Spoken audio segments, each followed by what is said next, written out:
Bonjour à tous, bienvenue dans cette vidéo. Aujourd'hui, nous allons voir comment importer les données dans le logiciel Visual Mode for Flex.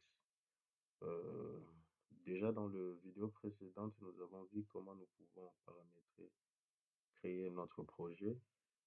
Dans la dernière vidéo, nous avons vu comment nous pouvons définir les objectifs du projet. Et aujourd'hui, nous allons voir comment pouvoir importer les données dans le logiciel ModeFlow. Déjà d'emblée, il faut savoir qu'il y a un certain nombre de données, un certain type de données spécifiques utilisées dans le cas de la modélisation en, en mode flow ou en FIFLOW. Déjà, retenez que lorsque vous voulez créer un modèle hydrogéologique repose toujours sur un modèle stratigraphique. Ce qui veut dire simplement que avant de pouvoir créer un modèle hydrogéologique, vous devez d'abord avoir un modèle stratigraphique, donc un modèle géologique. Voilà. Par rapport au type de données, retenez qu'avec Visual Mode Flow, vous pouvez ajouter plusieurs types de données. Vous pouvez ajouter les données GIS, vous pouvez ajouter des données de type grid lorsque vous travaillez avec Survey. Vous pouvez ajouter des données de type table avec les données Excel. Donc, vous pouvez ajouter plusieurs types de données. Alors, plusieurs formats de données. Alors, ce que vous devez d'abord avoir comme données dépend des objectifs que vous vous êtes fixés. Quel est l'objectif fixé? Mais de manière générale, les données principales utilisées pour la modélisation, vous devez avoir nécessairement le boundary, qu'on appelle boundary, c'est la zone de TID, c'est la limite de votre zone de TID puisque le modèle ne doit pas dépasser la limite de votre zone, sinon ça ne va pas vraiment bien représenter la réalité étudiée. Donc vous devez avoir le boundary, la limite, la zone de TID. Vous devez aussi avoir les données sur le couche géologique. Voilà. Dans les données de type couche géologique, vous devez avoir une table. Voilà, par exemple, là, j'ai une simulation d'une couche géologique. Voilà, une simulation d'une couche géologique. Ça, c'est la couche ici qu'on appelle ground. Ça peut être du sable, ça peut être des alluvions, ça peut être des argiles. C'est la couche ici grande, c'est-à-dire ici nous avons les coordonnées et le profondeur à partir de laquelle nous avons pu observer ces couches-là. C'est-à-dire il y a eu des forages de reconnaissance qui ont été faits, soit des forages d'eau, et à chaque point ici nous avons reconstitué le couche par rapport à chaque lithologie. Par exemple, sur le premier, nous avons trouvé, par exemple, la couche grande ici à cette profondeur. Ainsi de suite, par rapport à tout le point nécessaire qui se présente là. Donc, c'est la même chose que vous allez faire dans votre exercice final. Voilà, par exemple là, ça c'est à Kinshasa. Vous avez ici la couche ici alluvion récente dans le forage ici des cliniques Bondeko. Ils ont retrouvé cette même couche à cet intervalle. Donc nous avons cette coordonnée de la couche et cette profondeur, la couche ici a été, alluvion récente a été retrouvée. Maintenant, dans le forage de Angel Cosmétique, cette même couche a été retrouvée dans cette profondeur. Donc, c'est ce qui va créer, vous aider à concevoir la table sur la géologie. Donc, comme on a dit que le modèle doit toujours reposer sur un modèle hydrogéologique repose toujours sur un modèle géologique. Donc, voilà la couche ici ground. Par rapport à chaque profondeur, par rapport à chaque point, on les a retrouvés ici. Voilà, c'est ce qui va constituer cette table grande. Vous avez aussi besoin de la table ici. Là, il y a bottom, là, il y a top.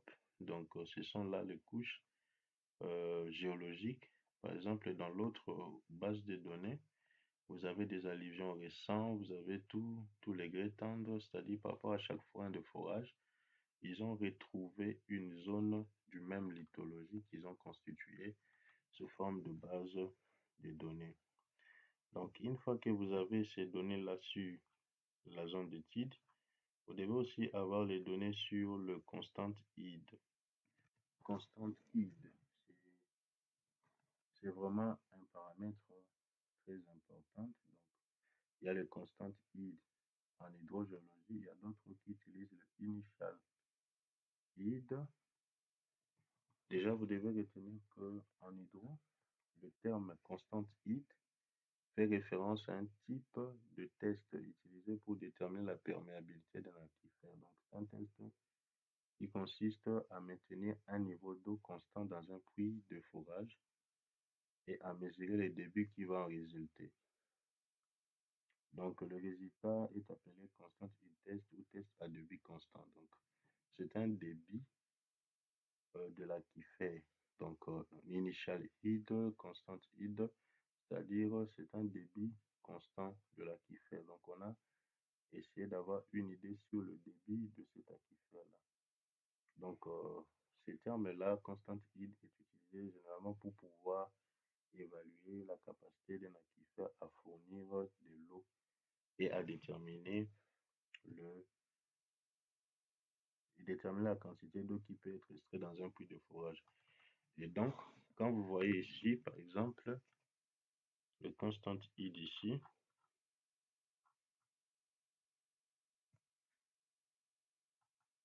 donc vous avez la valeur par rapport à chaque partie ici de constant id.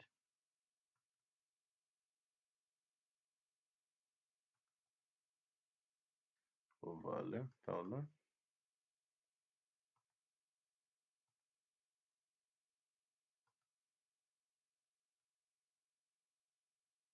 Donc, par rapport à chaque étape, donc vous allez avoir une valeur de constant id. Vous devez aussi avoir les, valeurs de pumping well, donc les puits donc ils ont fait le débit, le pompage, et là vous avez la valeur du débit qui est là mesurée. Le symbole de signe moins, c'est pour dire que voilà, il s'agit en réalité de la discharge. Donc ici, donc c'est une évacuation de l'eau. Donc moins 200, c'est pour quantifier le débit qui est pompé, raison pour laquelle on a le signe moins. Donc vous avez ça, vous avez ces valeurs ici de pumping well, et généralement, par la suite, vous allez utiliser votre propre données, vos propres données. Pour le données de pumping well, je vous recommande cette architecture ici de table. Ça va vraiment vous aider et vous être utile. Voilà un peu. Et les autres données telles que le rizière aussi sont souvent importantes pour pouvoir bien calibrer votre base de données. Donc, plutôt bien calibrer votre modèle, le rizière, le essai de pompage, le puits d'observation, tout ce que vous pouvez avoir comme élément. Donc, c'est très important pour pouvoir quantifier ou créer un modèle qui se rapproche de la réalité. Voilà un peu. Voilà. Voilà, ici, vous avez l'observation wheel. Vous avez là le id observation. Donc, le niveau d'eau qui ont été observés par rapport aux différentes années qui sont là-bas. Et donc, on va utiliser ces données-là pour pouvoir créer notre modèle. Alors, j'étais en train de parler de comment importer toutes ces données-là dans l'interface du logiciel ModeFlow. Donc, une fois qu'on a défini les objectifs, nous allons cliquer sur la flèche Next. Voilà. Et retenez ici que vous pouvez donc avoir les données sous forme de GIS et regardez ici, voilà, pour les couches ici, vous pouvez avoir les couches,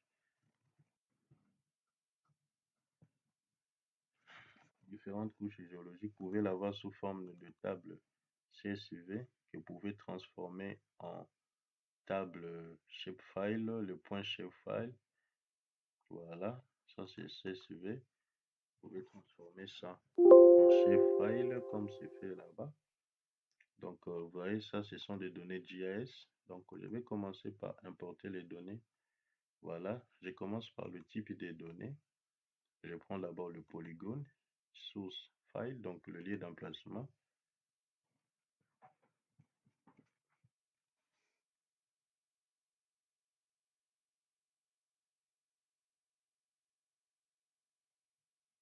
Voilà, vous allez chercher le lieu d'emplacement de votre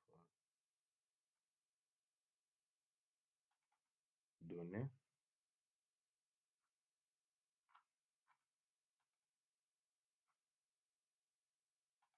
Vous allez choisir ici.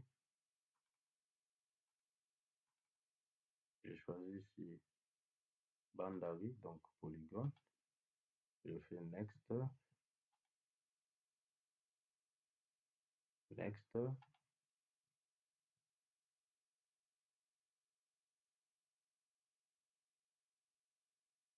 Voilà, voilà, Next. Donc, Finish pour pouvoir finaliser.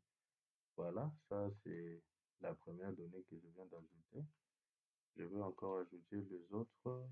Constat id est. Je vais changer ici point. Je change pour les lignes puisque ce sont deux lignes. Je vais mettre ça. Je clique encore ici. Ouest. Donc, vous pouvez utiliser un logiciel de cartographie ici pour pouvoir visualiser les données shapefile. Et retenez que pour mieux utiliser Visual Mode Flow ou tout autre logiciel de modélisation, vous devez avoir une connaissance sur l'utilisation de SIG. Là, je vais encore faire là.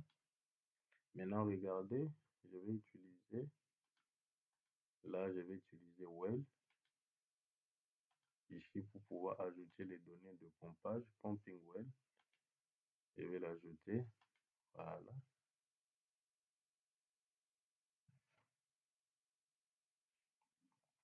Voilà, ça, ce sont les données que je vais ajouter. Voilà. Finish, next.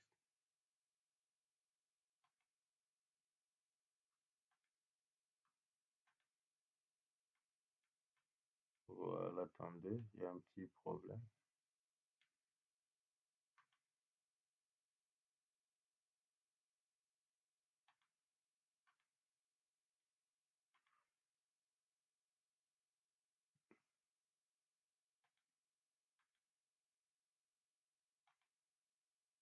Donc là, je vais prendre ça, pumping schedule, observation comme ceci.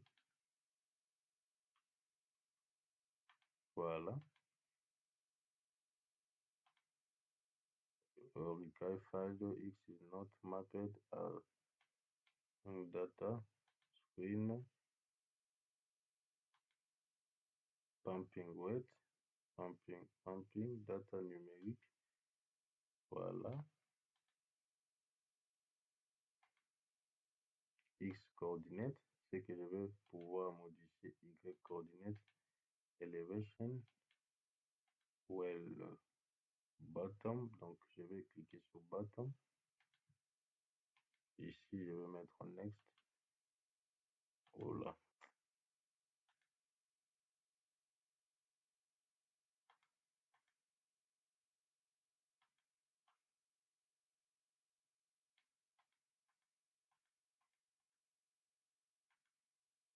well name screen.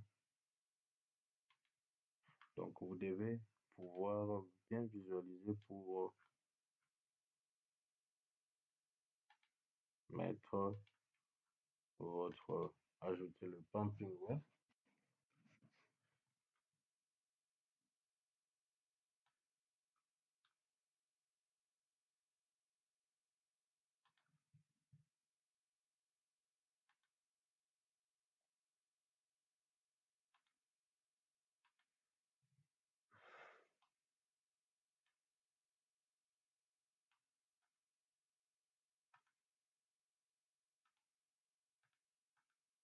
Screen,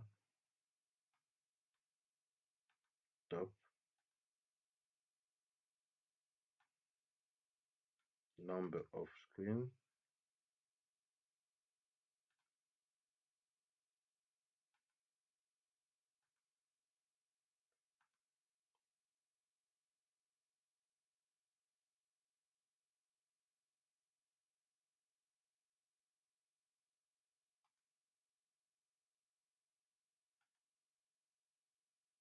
Voilà, c'est fait. Finish. Voilà, donc nous venons d'ajouter le pumping well. Aussi, nous allons ajouter le well observation. Well observation.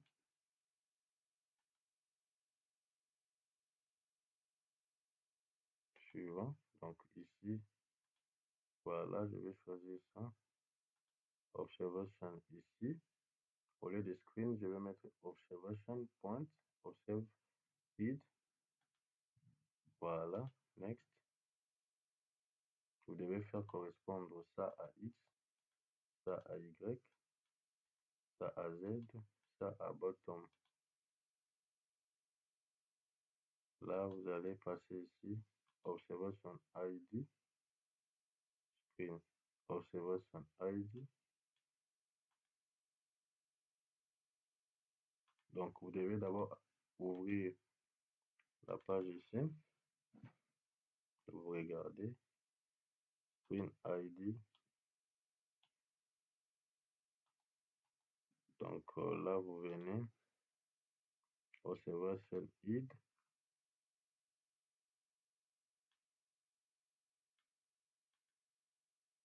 ID observation date. Vous regardez, observation ID, ops time. Donc, vous allez faire correspondre ici, ops time, observation ID.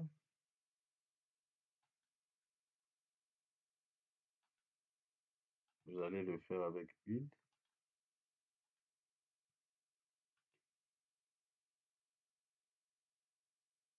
ID, observation point.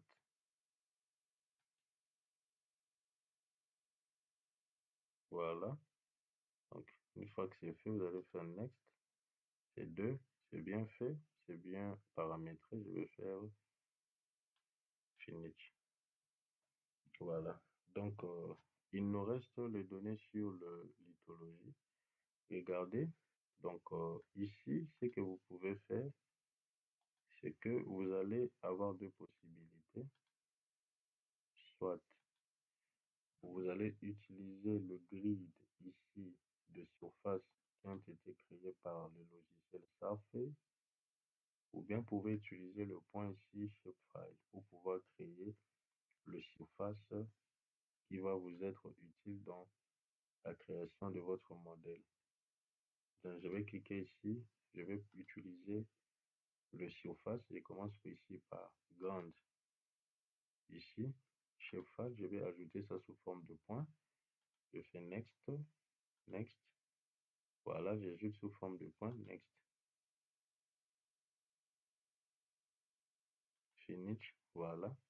J'ajoute les grandes sous forme de point. Je vais encore ajouter les autres couches sous forme de point. Layer bottom sous forme de point.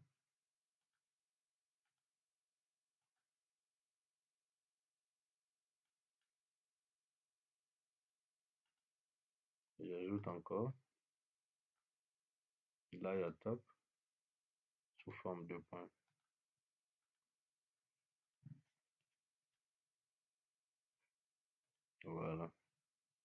Donc, je les ai ajoutés sous forme de point chefal. Maintenant, je vais le transformer sous forme de surface. Donc, je vais créer surface. Ici, surface. Je vais ajouter ground. Je vais encore. Donc, je fais ground. Je vais mettre OK. Voilà, la surface ground a été créée. Je peux renommer ça. Je veux que ça soit surface, j'écris ground.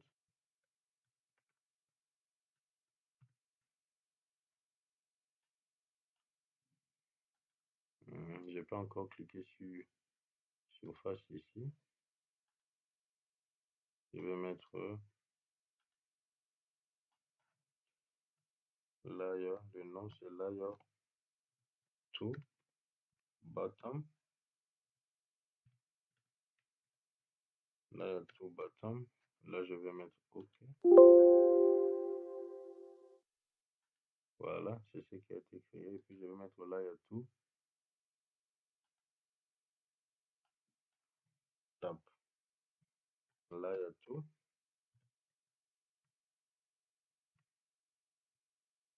top.